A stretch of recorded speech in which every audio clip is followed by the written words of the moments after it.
বলতে পারতেছি, এটা একটা শুকরিয়ার বিষয়। কারণ আজকে শহীদুল্লাহ স্যার আমাদের সামনে নাই, ওনার উদ্দেশ্যে যে এত সুন্দর একটি আয়োজন হয়েছে, ওনার দেখার সৌভাগ্যটি হয়নি, এটিও তো একটি অপ্রাপ্তি। তো জানে আলম স্যার যেহেতু উপস্থিত হতে পেরেছেন, এটাও একটা আমাদের প্রাপ্তি। যাই হোক, আমি আমার পক্ষ থেকে ওনাদেরকে সর্বান্তকরণে শ্রদ্ধা জ্ঞাপন করছি। আমার এই প্রতিষ্ঠানে কর্মময় জীবনে 5-6 বৎসরে ওনাদের কাছ থেকে যেটুকুন পেয়েছি সেটুকুন এই প্রতিষ্ঠানের জন্য আল্লাহ পাক কবুল করুন, সেই প্রত্যাশা করছি, সেই কামনা করছি।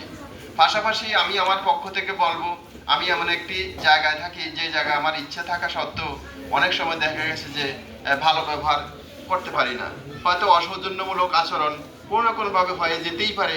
সেই জন্য আমি দুঃখ প্রকাশ করছি এবং কোনোভাবেই এগুলো যাতে ওনারা মনে না রাখেন, ওনাদের কাছে আমি আমার জন্য, আমার সহকর্মীবৃন্দের জন্য, শিক্ষার্থীর জন্য এবং প্রতিষ্ঠানের জন্য দোয়া কামনা করছি।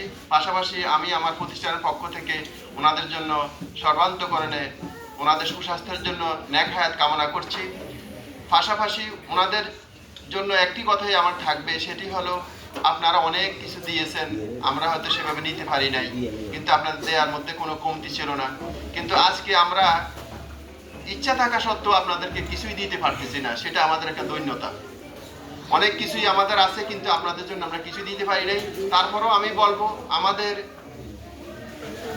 সামান্যতম যেটুকু আমাদের ইচ্ছা থাকার ছিল অনেক বেশি, তার মধ্যে আমরা সামান্যতম আপনাদেরকে দিতে চাইতেছি এবং দিতেছি। সেটার জন্য আমাদের শিক্ষকবৃন্দ, আমাদের শিক্ষার্থীবৃন্দ, প্রতিষ্ঠান সার্বিকভাবে আপনাদের জন্য উজাড় করে দিয়েছি। অথবা আপনাদের মনোপ্রত হতেও পারে, নাও হতে পারে, কিন্তু আমি বলবো যে এটি কিছুই না, এটি একটি স্মারক, এটি একটি স্মৃতি।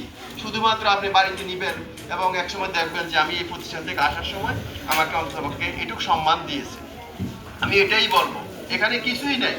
আপনি ইচ্ছা করলে একটা বাজারে গেলে যাচ্ছে অনেক বেশি কিছু পাবেন, কিন্তু সেখানে সেটা তৃপ্তির কিছুই থাকবে না। কিন্তু আমরা যেটুকু দিয়েছি এটুকু আপনি স্মরণ করলে একটা তৃপ্তি